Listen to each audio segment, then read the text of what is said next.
The poet Czesław Miłosz writes, "The bright side of the planet moves toward darkness, and the cities are falling asleep, each in its hour. And for me, now as then, it is too much. There is too much world."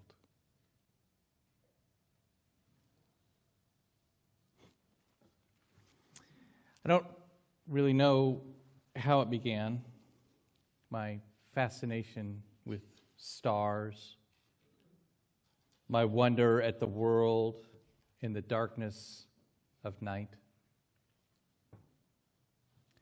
Perhaps it was as a child, as maybe 6 or 7 years old.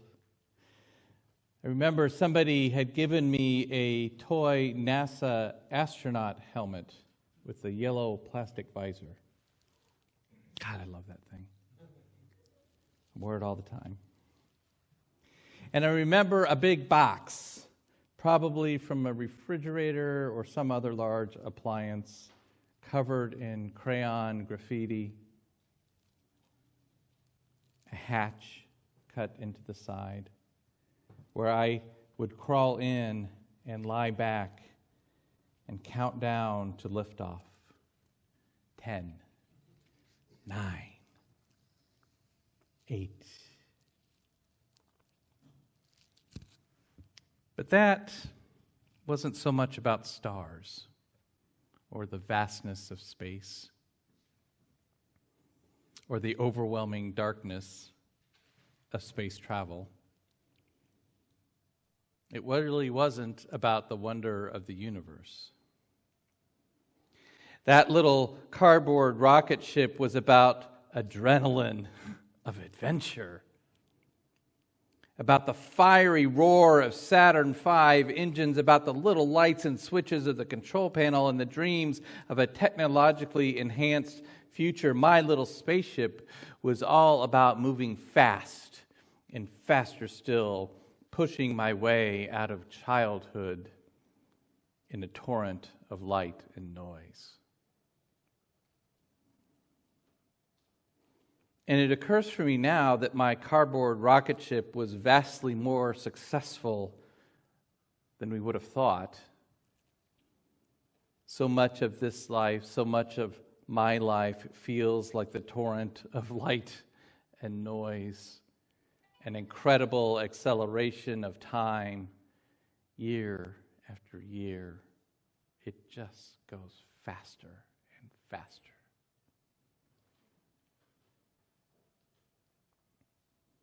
I look back at the pale blue dot of what has been and wonder at the speed of this life, wonder what I missed, wonder what wonders I have blinked away, wonder if I keep holding on to all this technology with its fiery lights and roaring beeps and little hits of dopamine, wondering if it will assuage my fear of the dark, wondering if it was all created by those who before me have looked into the darkness and feared as well and did everything they could to avoid looking again.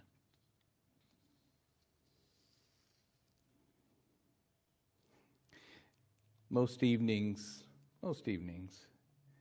before I go to bed, I take my dogs outside for their relief.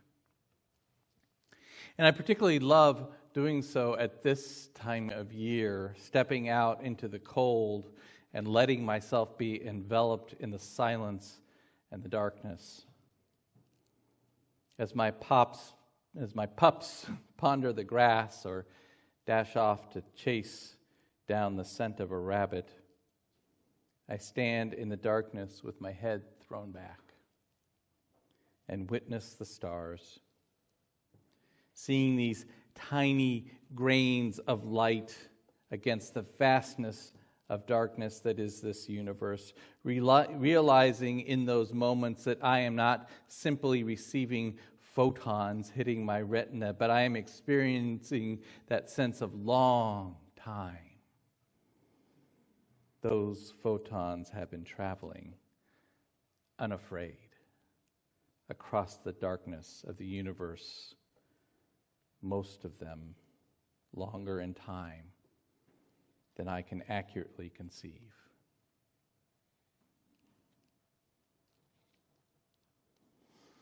I have long admired the work of John Koenig, and I'm not sure what category I would put Mr. Koenig in.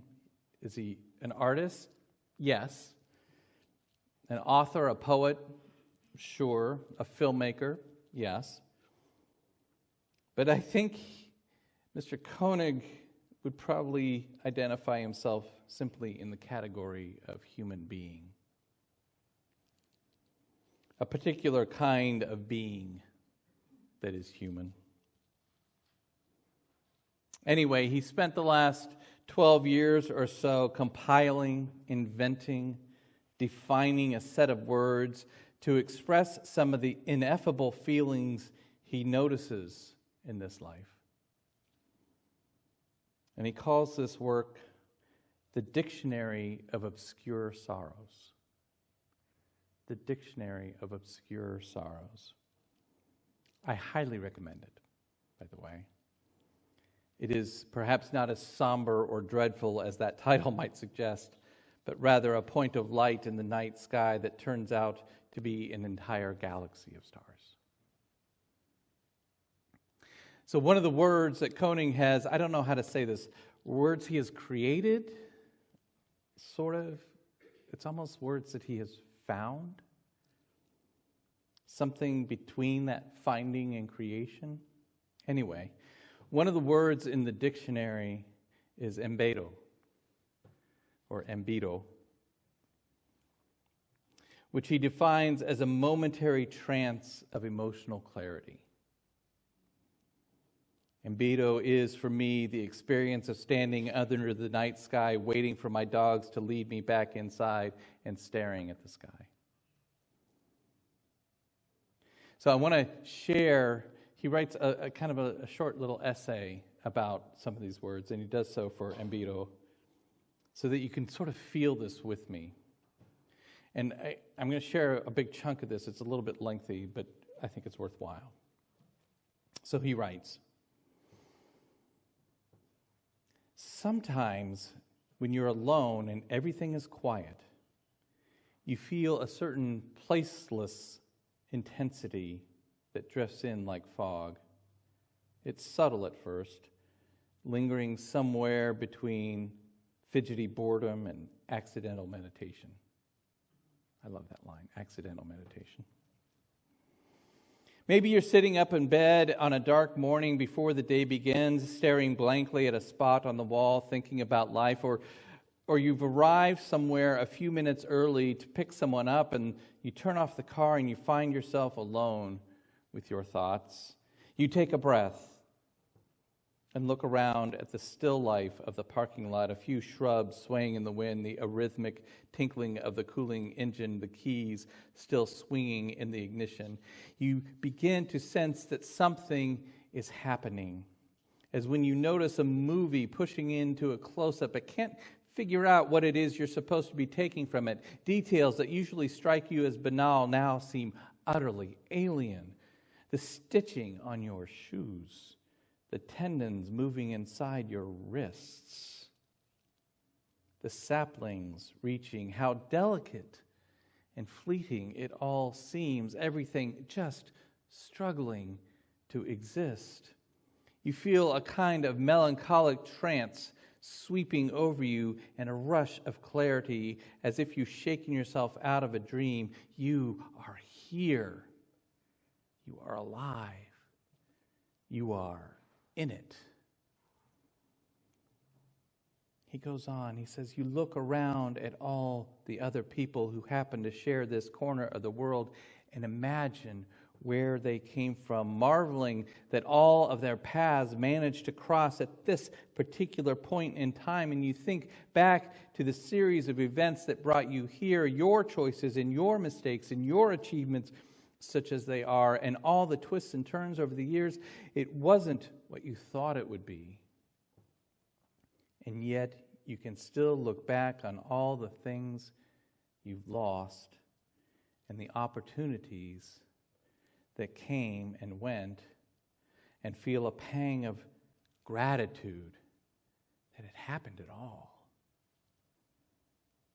And now here you are, feeling a kind of joyful grief for your life in all its blessings and mysteries and chances and changes. And you look around with a new sense of gratitude, taking in the complexity of things, raindrops skittering down a window, tall trees leaning in the wind, clouds of cream swirling in your coffee. Everything falls quiet, and the words start to lose their meaning. It all seems to mix together until you can't tell the difference between the ordinary and the epic.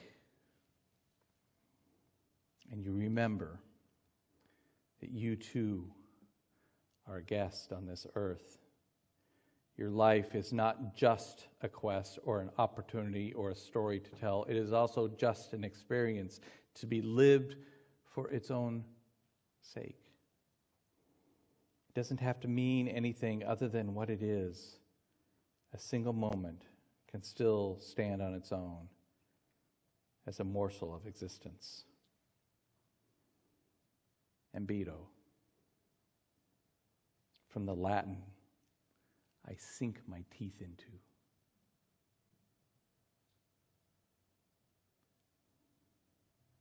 And so, standing in my driveway with my dogs snuffling about me, I sink my teeth into the night sky, losing my sense of time and urgency and acceleration and light, and find myself drifting with Czesław Miłosz, sensing there is too much world.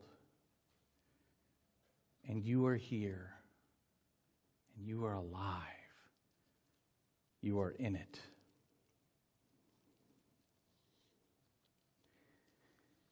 In cosmic, universal time, our human lifespan is but a blip, a brief burst of energy that is gone almost as quickly as we can register its existence. All our life, from that sudden intake of breath at the moment of our birth, along with all our yearnings and loneliness and love and touching and tears and gods and arguments and whispers and dreams and labor and rocket ships and the pop of pomegranate. All our lives is a single spark from a 4th of July sparkler, a single blink of a firefly's belly.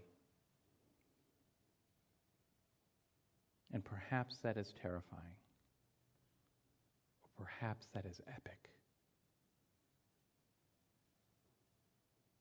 But within the briefest time we call our human life, amongst the fire and noise and rush of it all, there are these moments, perhaps a lifetime of these moments, where we might step into the darkness of a winter's night and throw back our heads and bathe in the starlight, be drenched in the starlight. Let our nose get cold and sink our teeth into the absolute wonder of the darkness, the absolute wonder of each photon of starlight finding at long last our eye, our body, our lips, our ears, as if it has come to say to us, to say to you, you being of light, I have traveled across the vastness of space and time since long before you were born to arrive here at this moment to tell you, you are held in love. And I know it doesn't make sense to you that starlight has anything to do with love, but one day it will. One day it will, for you and I are star stuff, energy and life formed in the crucibles of this universe. And I know that you fear and tremble in the darkness, but I am here to tell you that you and I are light, and that darkness is nothing to fear. It is the wholeness in which we dwell.